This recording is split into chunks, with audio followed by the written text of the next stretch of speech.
This is the After Party, live with Kim McAllister. Pick a couch, grab a drink, and settle into the conversation.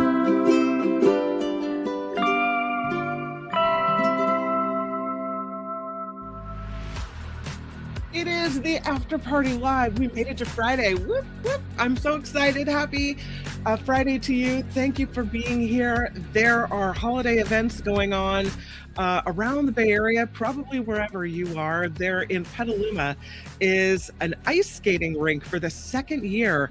They're putting up a seasonal ice skating rink, and this year it's at the fairgrounds inside a building, but they put these lights up all the way down this really kind of long drive to get to the place, and it just lights up the town. And my kids and I have been kind of on the way home from various activities, cruising around, looking at the holiday lights. And so I'm feeling festive and fun. We still have to put the ornaments on the tree over here, but I don't know. I'm feeling kind of happy.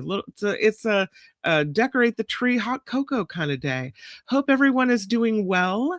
And I see that you guys are still talking about Friday Fabulous Florida, the teleporter guy. That was a pretty good one. Yeah. Speaking of which, before we even do anything else, I do have, in honor of Friday Fabulous Florida, I do have a story for you that I feel is warranted to share. And this is a story about an alligator, because we didn't have an alligator on Friday Fabulous Florida today. This guy was found at a 7-Eleven parking lot in Florida and had to be wrangled. And he's a big gator too, more than 10 feet long. Here they are wrangling him in the parking lot of a 7-Eleven. I know. That's a big animal right there. Crazy. It's a trespassing alligator that was removed from a 7-Eleven store in Florida. And apparently it was the second time this week that there was a giant gator that had to be removed from this area in Sarasota County, Florida. The gator, 10 feet 3 inches long, wandered up to the 7-Eleven in Sarasota, Florida. The Sarasota Sheriff's Department said on social media, yes, it happened again. Another day, another gator. They had just removed a 14-foot, 600-pound alligator from the middle of a road just 1 week earlier. So they got to wrangle this gator and take it, I don't know, either to a sanctuary or, set it free back in an area where gators are supposed to go, not the 7-Eleven parking lot. Crazy. Yeah. Life is different in Florida, I'll tell you. I would lose my mind if I drove into a parking lot and saw that thing. Look how huge that is. And they're just so used to it. They're like, okay, first you do this, then it's like they have it all. They have a system for it. Got to get the flatbed out here, get this gator towed away. And I love how they don't even call a reptile expert or a gator wrangler. They probably call the wildlife experts, but by now the sheriffs are so, used to doing this by themselves. You hate to see the animal in distress like that too, but I know they'll take it to a place where it'll be, better treated. So there you go. That's a little Florida extra here on the After Party Live. Just a little something special, right? Before we get to Tim Sika, who should be here in just a couple of minutes, I wanted to tell you about this story. It's a ban on the boogie boards, those foam boards. They're small. You kind of use them to body surf or maybe not skim, but you could use them to skim board. But they have already been banned in Maui, and now the island of Kauai is banning them as well. Here's a picture of a boogie board, just in case you won't need to visualize that. Yeah, there's a boogie board. No more boogie boards on the island of Kauai. Again, joining Maui because they're made of this foam that breaks apart. It gets everywhere. It's bad for the ocean. It's bad for the land. It's bad for the environment. And so they have signed a bill into law banning the sale, rental, or distribution of these plastic bodyboards in the county of Kauai. They're trying to protect, they say, the unique ecosystem from polystyrene foam. It takes effect in 1 year. The statement reads, disposable bodyboards may seem small, but their impact has been anything but. By eliminating polystyrene foam boards from stores and rentals, Kauai says they are protecting their beaches, ocean, and wildlife that calls Kauai home. I don't know. These boogie boards, they sell them at Costco. They sell them at the little touristy stores. We can get different sizes of them, and they're very cheap because they're foam. And tourists tend to buy them, use them, and then just throw them away. So it's not like, if you lived in Hawaii or Kauai or Maui or wherever, or whichever island, if you lived there and you had one that you used over and over and over and over again, these are purchased by tourists often, used and then just chucked and thrown away. And so because of that, and because they're made of styrofoam, the boards easily break into these bits. The bits pile up in landfills. Sorry, you can see my cords are sliding again. The cords end up in landfills, and then they pose risks for wildlife. So they're encouraging a shift toward more durable body boards made from high-density polyethylene or propylene. They have a longer lifespan. They have reduced environmental impact. So it's good. We have in California a ban on the same foam in single-use food service that took effect last January. Not everyone is complying with it, right? There's some problems with that. The material doesn't biodegrade. It leaves microplastics in the ocean. It harms marine mammals and seabirds that eat the pieces of the foam.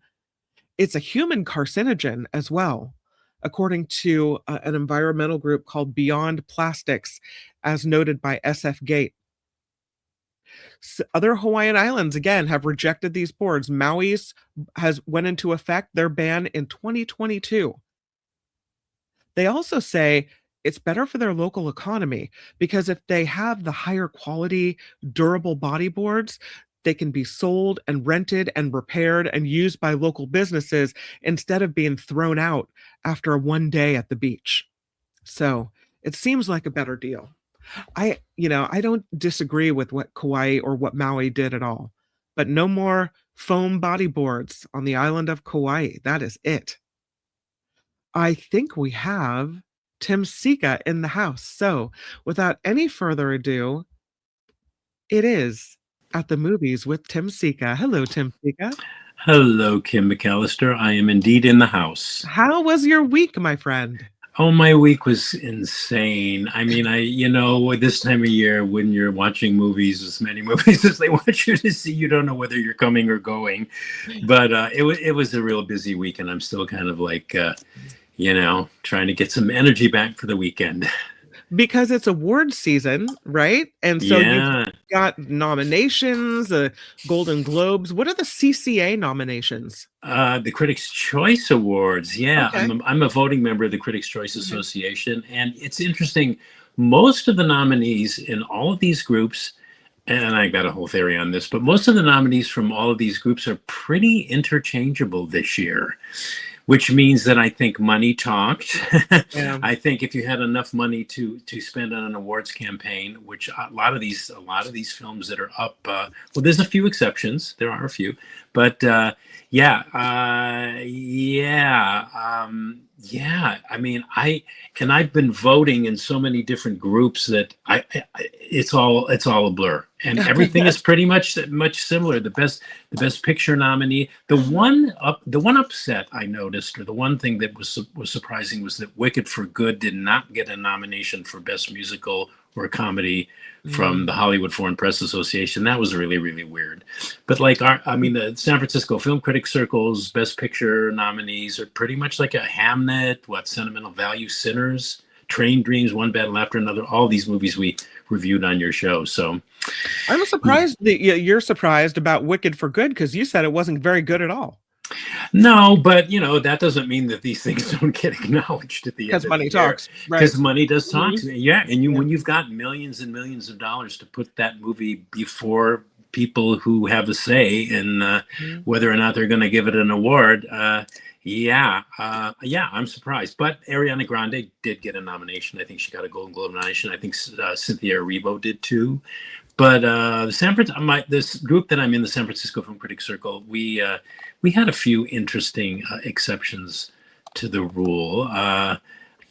Best director, I think we had Jafar Panahi in there, who directed this movie called It Was Just an Accident, which is a really, really good movie. I don't think we reviewed it on your show. Okay. But that's an exception. There's a few odd things here and there, but for the most part, all these groups, most of these groups they're indistinguishable from the other one, in my opinion. Well, Jacob and I have been watching, although I think maybe it's too scary for him, so we have to scale it back a little bit. Oh, yeah? I've been watching this TV series on Netflix called Lock and Key. And it's kind of like it's horror, but it's like horror light, I think it's TV 14. So it's not like, major horror, but it's definitely got some creepy parts. And it's about this old house and this family, the Locke family. And there are these keys, these magic keys they find in the house that are somehow related to demons, but they do all these magical things. Anyway, my point in mentioning it is that I'm finding Netflix has more and more interesting things to watch, but Netflix could be caught up in this sale with the the Netflix buyout of Warner Brothers, but now the Netflix bid isn't the good bid, and so everything's in question. And I wondered what your thoughts were about all of that. Well, it's really interesting, Kim, because there was a friend of mine that sent me this fascinating behind the scenes article from the Dre dossier, which if you Google that this article will come up. She's a journalist, and it's about the real reason Warner was forced into a quick sale. It really wasn't, my takeaway from reading this article is that it really wasn't about the movie studio per se. It was about CNN, which Warner also owns. A holding company owned by Larry Ellison's son made a hostile bid for the entire Warner company, forcing this auction. But they never intended really to buy the movie studio. Warner was planning to spin off its cable networks, CNN, TNT, TBS, and Discovery, next April. But when Ellison forced the auction for the entire company, it became necessary to separate the cable networks before the movie studio deal could be finalized, which meant a different buyer could acquire the cable networks without having to buy the movie studio. And that would give them control of CNN before the primary season begins, instead of the original spinoff date in April, by which time the primaries would be over. So this is what Ellison was, I think, going for. And other than the Dre dossier article, nobody seems to have noticed. She mentions, it's a woman journalist, she says that Ellison didn't lose the bidding war with Netflix. He didn't want that part of the company.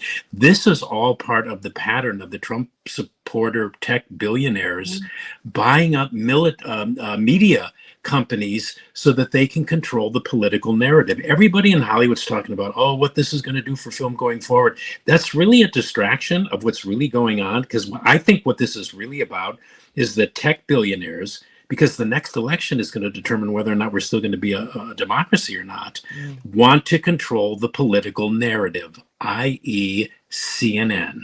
Mm-hmm. Yeah. Those are my thoughts. I don't know if I made any sense, but it's really, I think it's a very sinister thing.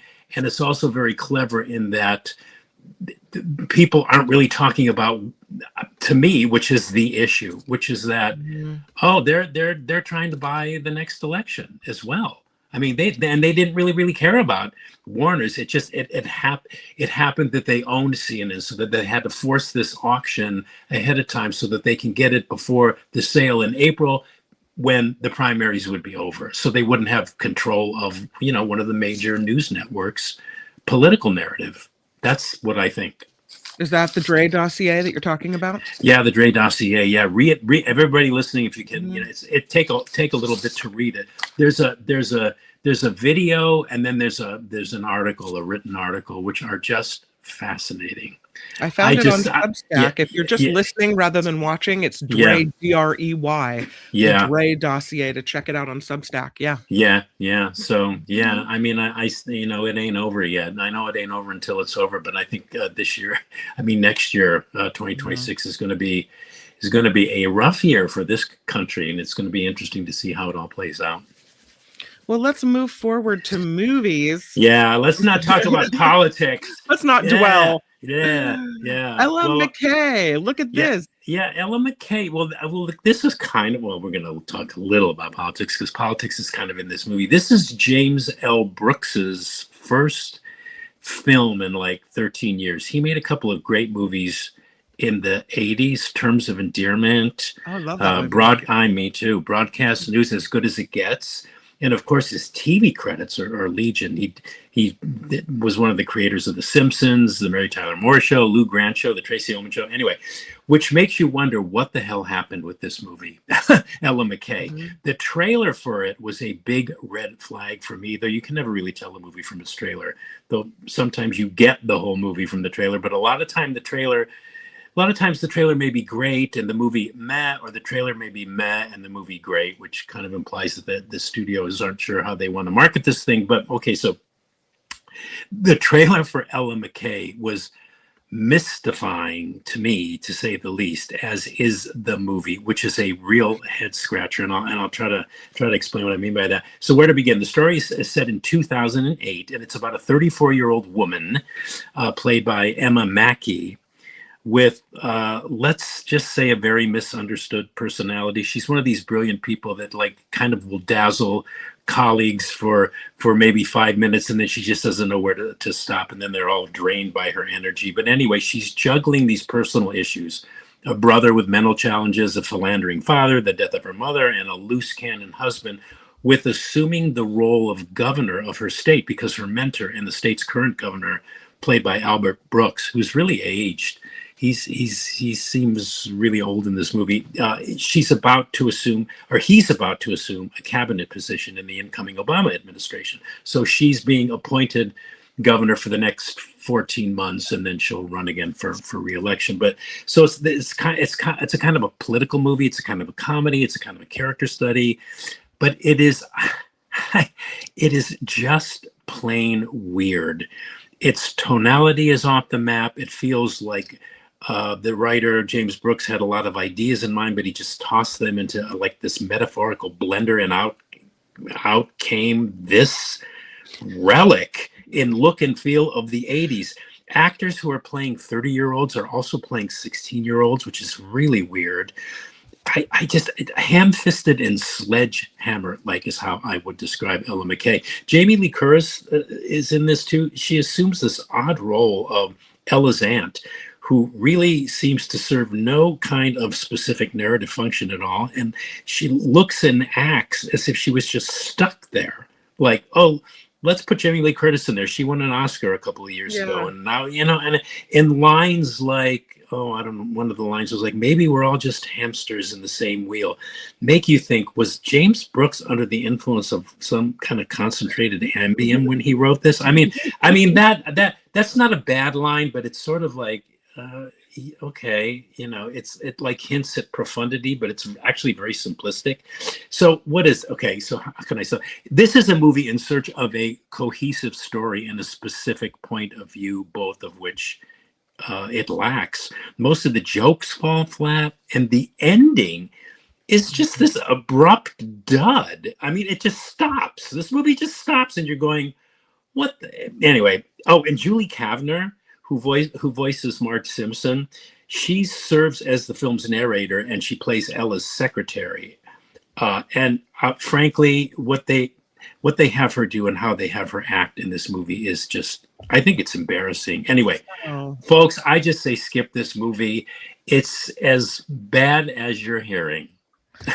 And you agree with Michael Snyder on Ella McKay. Yes. Oh, really? Yeah. See, there you go. Great minds, right? It has been really bad. You guys both are like, nope. No stay way. Away. Oh, God. Yeah. Oh, and I was so half tempted to leave like halfway through, but I thought, no, I'm a dedicated professional. I'm going to stick this one out. But wonder why Jamie Lee Curtis. I mean, she seems like because she was coming off that Oscar win, could have her choice of movies that she wanted to do. Why this Well, one? I think on paper, I mean, if it were me, I mean, James L. Brooks, he's got amazing cred. I mean, and he's a great writer, and he's made great movies.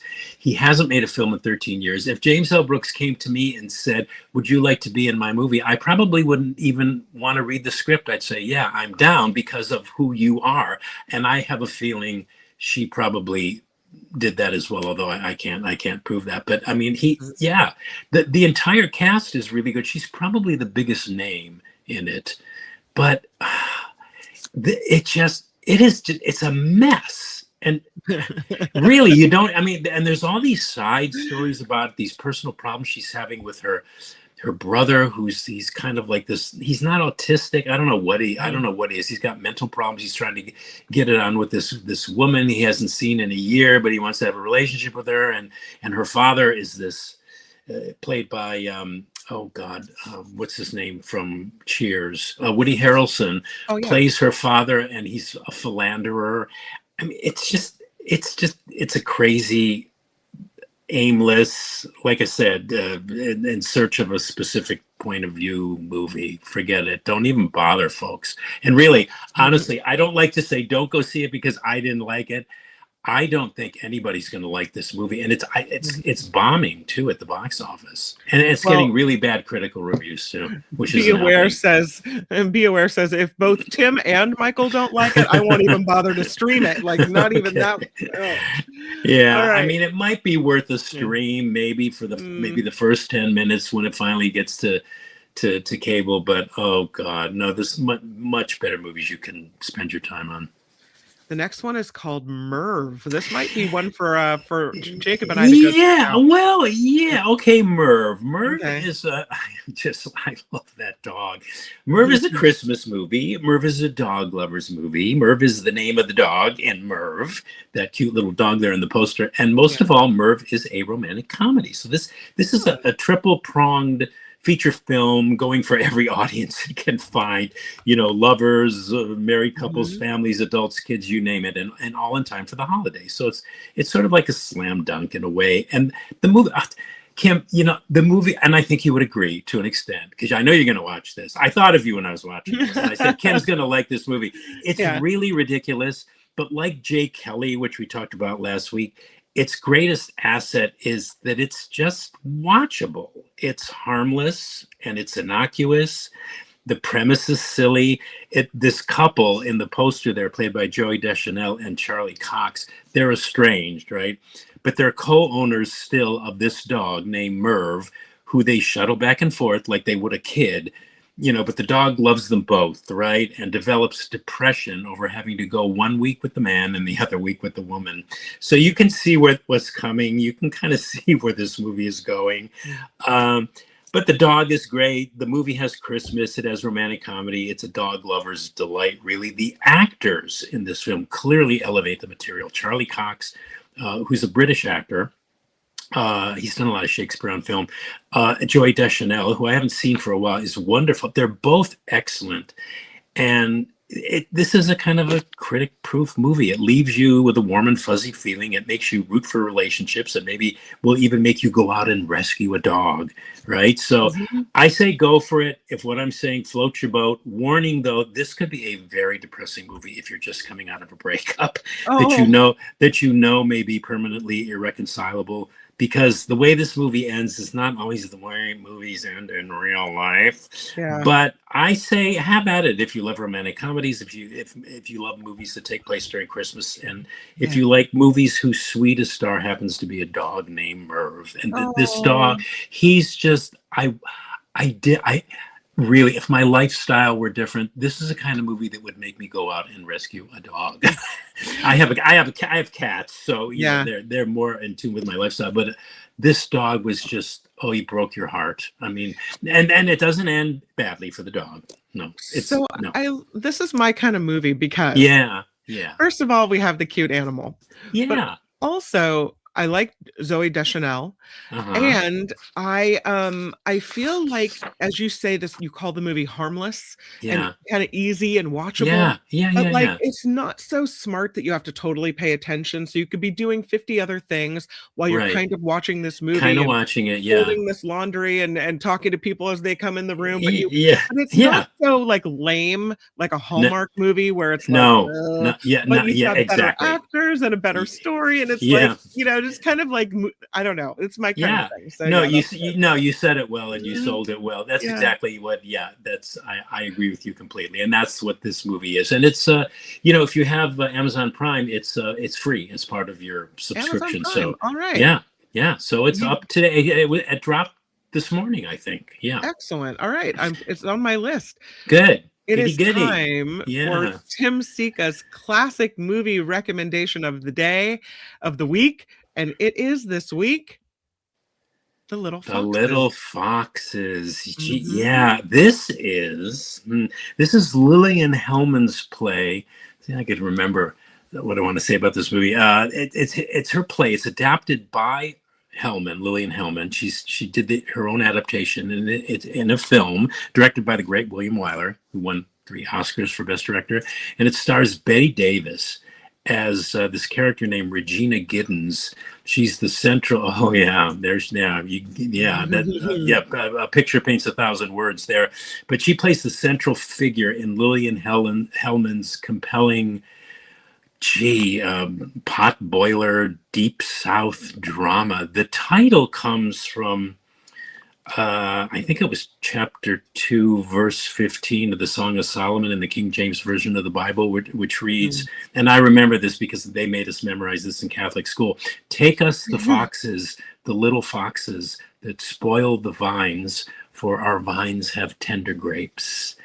And what this is a story about a very greedy Southern family who prize money and exploitation of the poor above everything else for personal gain, and thus has very deep relevance and very deep resonance to the billionaire takeover, the attempted billionaire takeover of America. So it's very, very timely.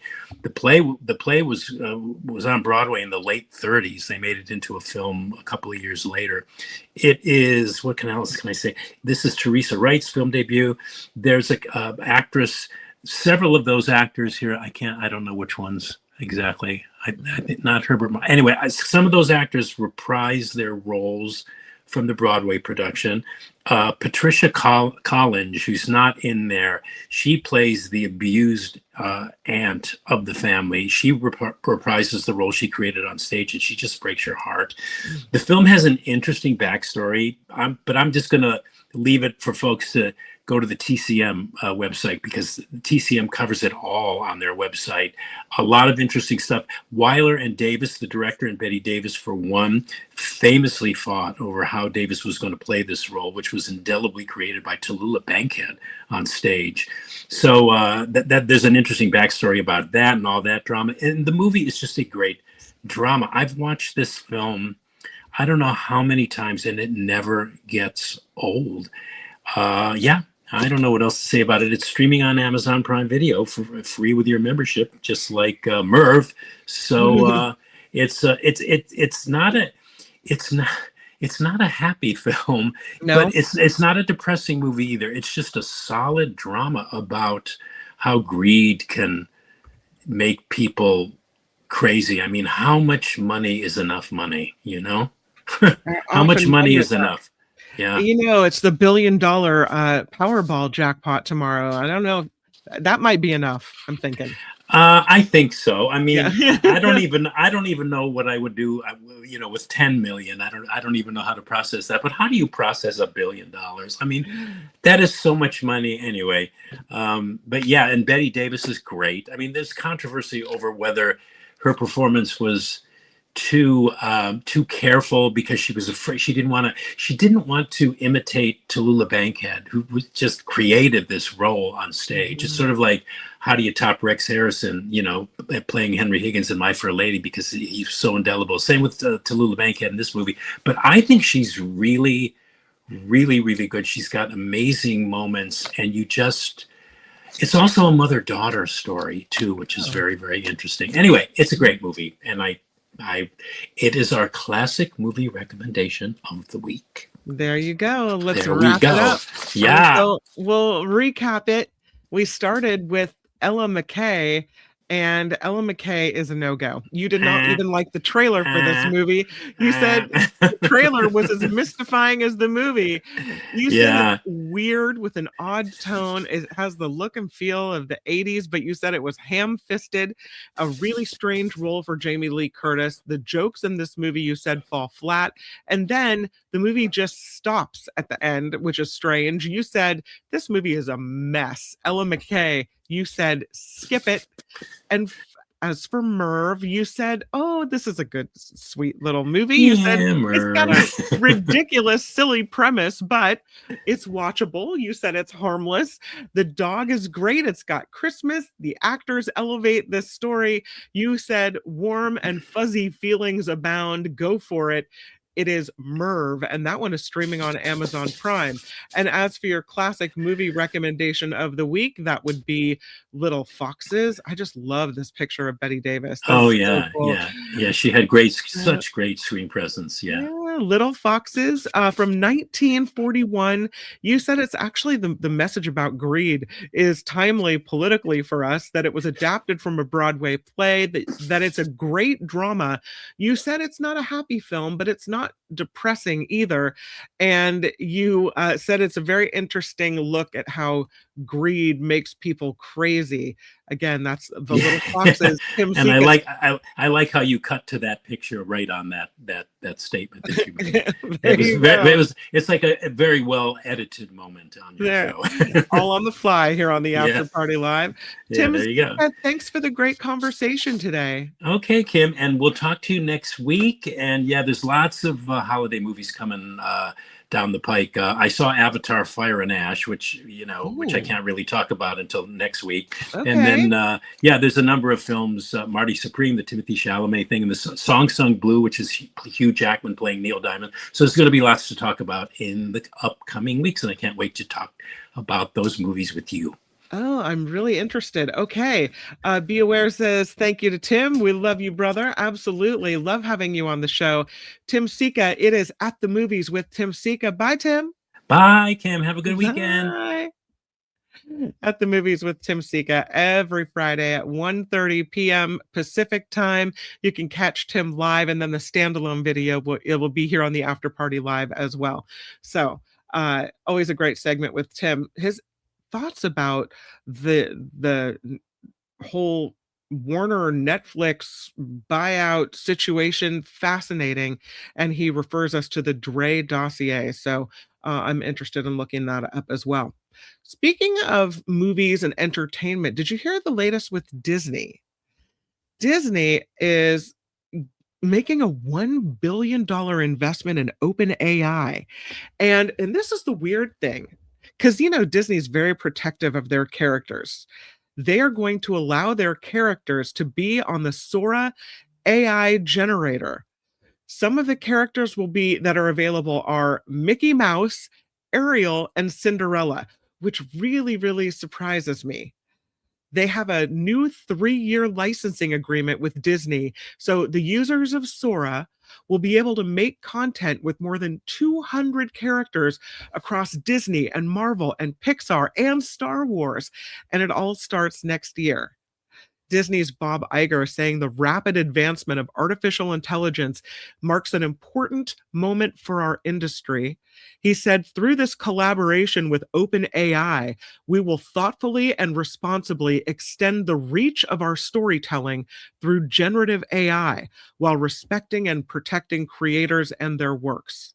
So Disney says, as part of this deal, they have warrants to purchase additional equity, and they will become a major OpenAI customer. Again, this is all very concerning to me because of what we talked about earlier on the Mark Thompson show. Disney is deploying the OpenAI chatbot, ChatGPT, to all of their employees, who will now work with this technology to build new tools and experiences. Sora is expected to launch this fall. or it did launch this fall. And when it did, the app shot to the top of Apple's App Store. A lot of controversy, though, along with it. The users apparently had videos that they were putting up right away of popular brands and characters. And that is why the Motion Picture Association said OpenAI needed to take immediate, decisive action to prevent copyright infringement on Sora. And so they did take this action. The thinking is that as AI startups change the way we interact with content online, companies like Disney have to either sue or get involved or make some deals because people are going to co-opt this content. And it's this like moving train that you either have to get on or get hit by, is what it seems like. Already, Universal and Disney have sued the AI image creator Midjourney, saying that they've improperly used and distributed AI generated characters from the movies. So they're trying to fight back. But this deal that Disney is making with OpenAI is indicating that they're not ruling out AI platforms entirely as they try to fight against their characters being used without their permission. So that is what is going on at Disney. Speaking of AI, we've had a couple things going on this week with social media, internet related stories, the banning in Australia, Denmark. There's a new study that shows that kids' social media use has been linked to a reduced ability to concentrate. I know, big surprise, right? The thinking is that social media could be draining our kids of focus. Kids who spend a lot of time on Instagram or Snapchat, TikTok, Facebook, Twitter, even Messenger, according to this study published in the journal Pediatrics Open Space, are less able to focus and pay attention. And this is interesting because you would think that ADHD is just a condition that you either have or you don't have. But the researchers said it might partially explain why ADHD diagnoses have increased among kids in recent years, because it becomes more obvious that they can't focus because they're spending so much time on social media. The study suggests, according to a professor at the Cognitive Neuroscience Carolina Institute in Sweden, that it is specifically social media that affects children's ability to concentrate. They say social media entails constant distractions in the form of messages and notifications, and the mere thought of whether a message has arrived can act as a mental distraction, and it affects the ability to stay focused, and it could explain the association. They looked at more than 8,300 kids in the United States, aged 9 to 10, and they looked at them for 4 years. The kids regularly reported how much time they spent on social media, watched TVs or videos, played video games, and then parents also provided assessments of the kids' level of attention, hyperactivity, and impulsiveness.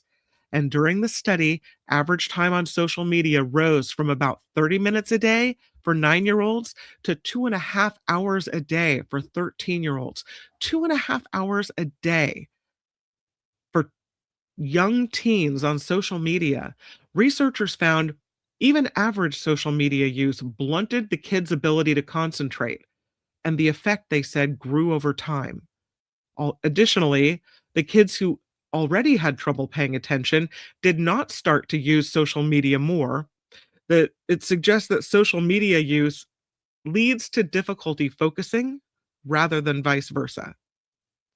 Say it again, because again, my thinking was different. You already have trouble focusing. You add social media to the mix. You're someone that has ADHD and you're basically screwed. That's not what they're saying. They're saying social media use leads to difficulty focusing rather than the opposite. They said no link was found between lack of attention and children watching TV or playing video games, interestingly.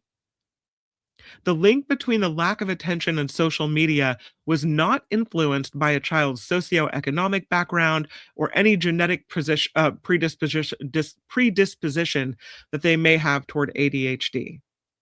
They also found no increase in hyperactive or impulsive behavior, which is another indicator of ADHD. And so they say greater consumption of social media might explain part of the increase that they're seeing in ADHD diagnoses, even if ADHD is also associated with hyperactivity, which did not increase in the study. So they're going to continue to follow these kids to see if the association remains through their teen years to learn more about this. I know it's all preliminary and everything, but it makes me worry. I have to monitor Julia, see how much time she's spending on social media, and maybe no social media for Jacob. Speaking of social media, though, I found this other story, and I'll just quickly mention it because I don't want to drag down the party. The worst social media app for child abuse is revealed as Snap. So this is one you really need to monitor this one. It is the most commonly used social media platform in reported child exploitation and abuse offenses. Last year, 2024, 122,768 child sexual exploitation offenses were recorded. That is an increase of about 6% from 2023. The incidents increased by 26%. Mostly on Snapchat, followed by WhatsApp, and then Instagram is number 3. So just note, again, it goes Snapchat, WhatsApp, and Instagram. Heads up, Coconut, we got to keep our eyes and pay attention to that. I have this lotto story of the day, and it should be that the Powerball is at $1 billion, but this is a story about a scratcher ticket. And kind of, exciting to win the scratcher, right? I've tried to win I've tried playing scratchers and I always lose every single time. But this lady from California hits a $1 million prize the day before her birthday. She is from Compton. Her name is Latrice, and she bought this lottery scratch-off ticket just a day before her birthday at Sweet Time Donuts on Compton Boulevard. She said, I always go through this donut shop and I buy 2 $10 scratchers every morning. Kate, that's a big expenditure. $20 a day? She said that was the routine she followed on the day before her birthday. The second one, she said, she scratched. It had a matching number, and underneath it was $1 million. She said, I couldn't believe it. I kept looking and looking at the ticket, and I was like, God, for real? God? This is how you're doing me a day before my birthday? She said her plans for the money include paying off some debt, purchasing a car, and putting a down payment on a house. So that's a pretty good birthday present. Sold. I have some other stories to tell you about, including this giant, rare 7-armed sea creature that was spotted in the Monterey Bay. And I have some video of this fascinating creature. It was caught on film by Mbari. That's the research vessel from the Monterey Bay Aquarium Institute. And it's posted on a bunch of different sites, but I found the video on, isn't it weird looking? It's holding a blood red jellyfish is what it's eating there. Yeah. A helmet red jellyfish. I think it's fascinating. So where's the video? I had the video somewhere in here. I have to scroll around and find it. The creature is called Halophron atlanticus, and they saw it on November 6th. Before this, they hadn't seen this creature. I'll put it up. They hadn't seen this creature for about 35 years. So it's been a while since they've seen this 7-armed octopus.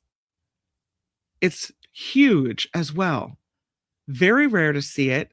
They were on this expedition in the Monterey Bay, and I should say I said they hadn't seen it in 35 years. They only saw it 4 times in the last 35 years. So the last time they saw Halifron atlanticus was in 2017, when they saw that this octopus likes to eat jellyfish and gelatinous plankton. So then they see it again last month, and they said they came upon it at a depth of about 2,300 feet. It's so interesting the way it moves. This animal can reach about 13 feet long. The females can weigh about 165 pounds. The males in this species are typically smaller, and they're usually only 8 inches in length. 8 inches versus 13 feet, that's a pretty big difference.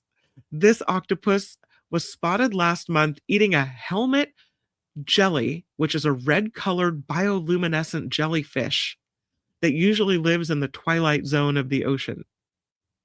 They are an abundant food source for large sea creatures. After eating the tissues in a jellyfish's bell, the 7-limbed Halifron atlanticus will often use the jelly's tentacles for defense as a bonus to the meal. Okay, I think I found the section. Here it is. Oh, no. And of course, Gracie? Yeah. Of course, it involves a commercial, so I'll wait for that to be over before I share the video with you, so you don't have to sit through a commercial.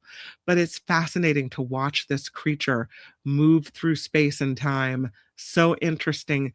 And it moves differently than a regular octopus. When I first saw the story, I thought, do they mean like an octopus that lost an arm? No, they don't. As a matter of fact, they don't mean that at all.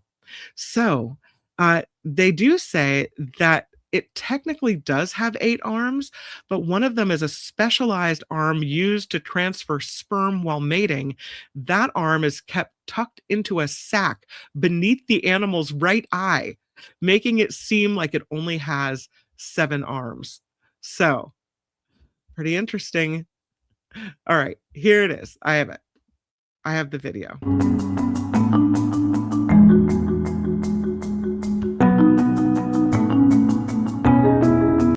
I'll turn the music off so we can talk over it. But look how it moves. Now I'm looking for the arm sac underneath its eye. Isn't it weird? The tentacles look kind of short and stubby. It's so interesting.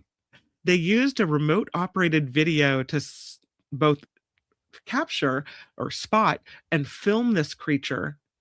And it was recorded using this equipment, the first observations using this type of equipment.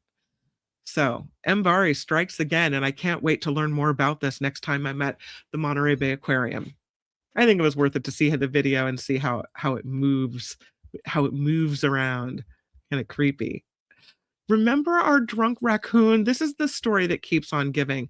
I really think that people are members of the media. We don't want this picture to go away. We just need it.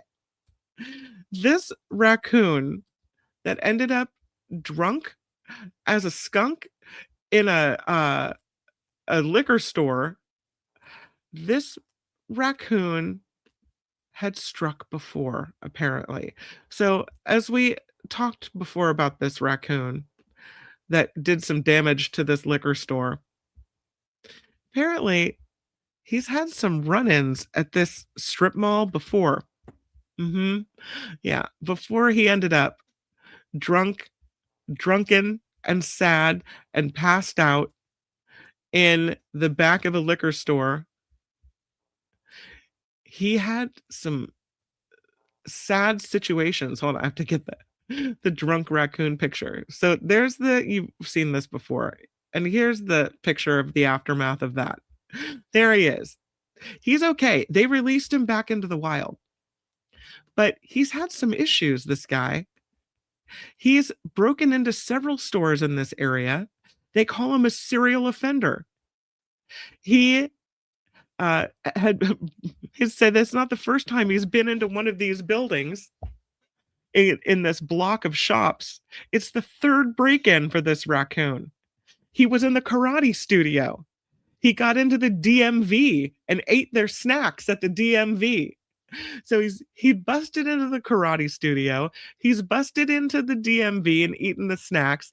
Then he busted into the liquor store. They say, again, is a serial offender.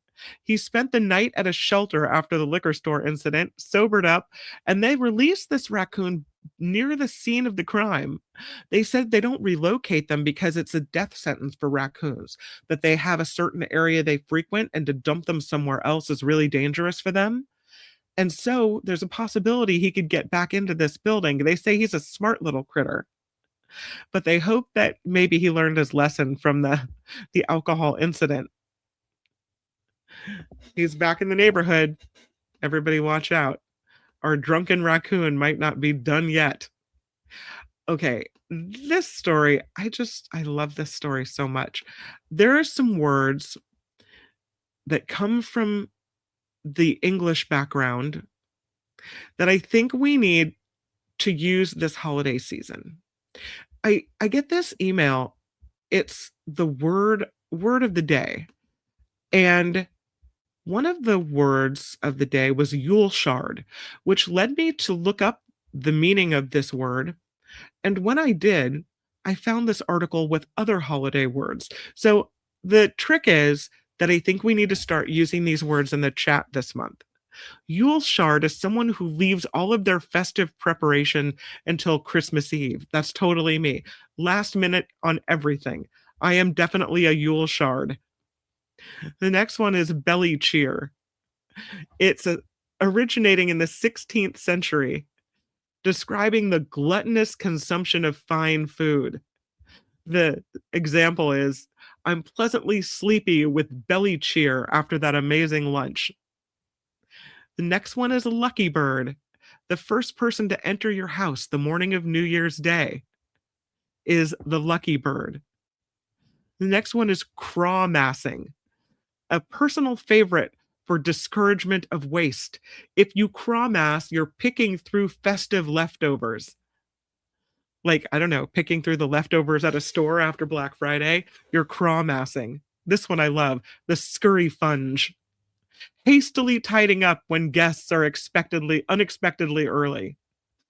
Keep that lucky bird at the door whilst I scurry funge the living room. There's still wrapping paper everywhere. So, do you scurry funge? This one is snow broth. As the snow melts away with the winter festivities, the term snow broth apparently goes all the way back to the 16th century because it was used in a Shakespeare play, Measure for Measure, and it refers to the slush left behind after the snow. The sentence given, I wouldn't recommend making a snow angel out there. It's just snow broth now. So those are the words that I challenge you to use. Snow broth, scurry funge, craw massing, lucky bird, belly cheer, and of course, Yule shard. So see if you can rise to the challenge. Just in case you forget, I'm going to put the link in the chat. So if you forget what that word was, or you're like, what did she say? There it is. You can go click on that if you are interested. I'm a Yule shard. Absolutely. Wait, you guys have your own words you're bringing in? A Yule shart is something completely different. I knew you would bring this up. Absolutely. Be Aware says when a kid throws a tantrum because Santa didn't bring them what they wanted, it's called a tinsel tantrum. That's pretty good too. Yeah, well, and send it to your people that are wordsmiths that you think might be interested in that. Definitely, when I saw Yule shard, I'm like, we need to do it. I don't live in a place that has snow broth, but I will still try to find a way to use that. I have this story that I think is fascinating about I wanted to talk about, I know, I don't want to be a Debbie Downer, but I want to talk about breast cancer for just a moment. I found this story that shows, I think, that we could really be on the way to a cure for cancer. I know. Um, you see these studies, and I don't want to give anyone false hope, but let me just share this with you, and then you make your own choices and your own decision about how you feel about it. But I'm very heartened. I'm very happy to read this story. I think it shows that we're on the way to a cure. And it's about triple negative breast cancer and this vaccine they've developed for it that in early clinical trials is showing promise. That women in this trial responded very well to this new vaccine. They're still researching it. It's not going to be on the market for some time, but this new vaccine targets a protein called lactobumin, which is present in about 70% of triple negative breast cancers. And it's also found on the surface of tumor cells. So if it's successful, the vaccine will teach your immune system to make T cells that attack and destroy cells within this protein. The latest findings of this phase 1 clinical trial, which included 35 women, were presented on Thursday at the San Antonio Breast Cancer Symposium in Texas. So it's not a peer-reviewed study yet, but the trial was looking at whether or not this vaccine was safe and if it triggered an immune response in the 3 groups of patients. They didn't look at how the vaccine affected outcomes. The first group, women who had recovered from early stage triple negative breast cancer and were tumor free, but they were at high risk for recurrence. The second group, women who underwent treatment for the early stage disease and had remaining tumor cells. And then the third group hadn't been diagnosed with breast cancer, but they had a high genetic predisposition for that, like maybe the BRCA gene that put them at high risk. The researchers found 74% of the women developed an immune response to this vaccine. I don't know about you, and I know it's early, and I know it's a phase 1 clinical trial, but it gives me the tingles in my spine because I think, did someone just cure cancer? Maybe I'm too optimistic, okay? They said whether this immune response will translate into reducing the risk of reoccurrence or preventing breast cancer, they don't know that yet. They say the vaccine appears to be safe. Women reported redness or a lump at the injection site, but no serious adverse complications other than that. They wondered whether the vaccine would trigger an autoimmune response where your immune system mistakenly attacks your body. They said that women naturally produce a lactobumin or bumin when lactating. And so the vaccine could train the body to attack. Because of that, they said they don't recommend it in women who are breastfeeding. But the phase 1 results are very promising. Still, it only represents an early step in determining whether this triple negative breast cancer vaccine will be successful. They're going to start with phase 2 later this year, looking at whether this vaccine can reduce the risk of a triple negative breast cancer recurrence. And if that goes well, then they'll try to do tests on prevention in patients with a genetic risk. I think it's really interesting. I think it's a huge step. I'll put it that way. It seems like that. I'm going to keep my eyes on this rest of this trial and on this particular vaccine to see what happens with it. Here's one that's a little uplifting as well. This one is about an AI-powered bionic hand for people with that have had their hands or limbs amputated, specifically hands in this particular story. They say this particular device improves dexterity and could be a game changer when you're talking about people who need prosthetics like this. So here it is, making a big difference for people. They said the best way to improve an amputee's control over a bionic hand is to give that hand a mind of its own.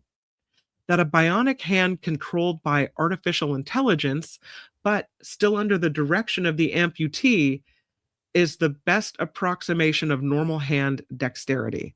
They did a study on it, posted it in the journal Nature Communications, and they said as lifelike as bionic arms are becoming, controlling them still isn't easy or intuitive.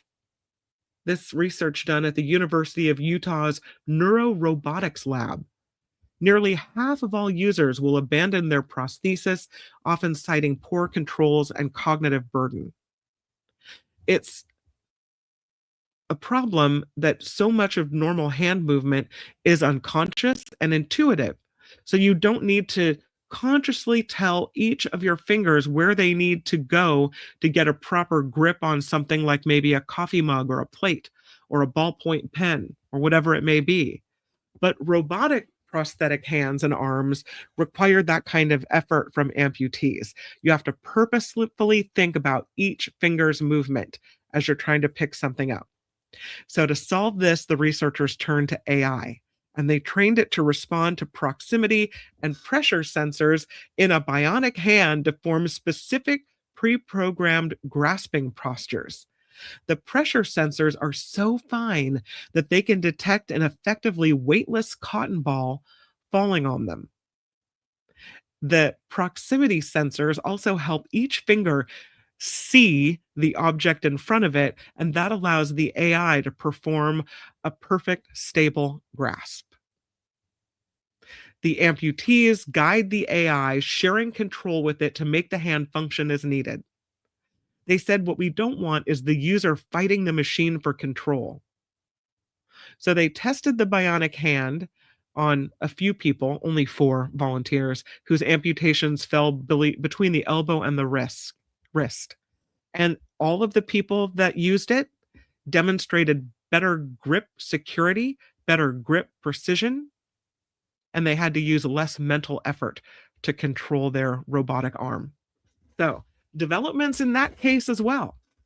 And with that, I send you on to a merry, wonderful, festive weekend.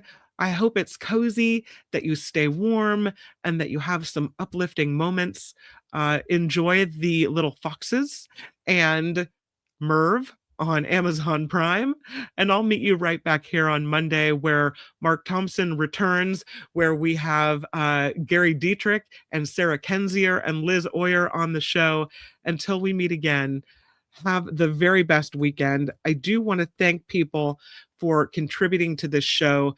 Everyone who has sent me articles and stories, who has participated in the chat, thank you so much. It means the world to me to have you here, interested and engaged in the show. To everyone who has contributed financially, huge, huge thank you. Wes today throwing in $6 today. Yay, Wes. Thank you. John R. Janet R. Hi, Janet R.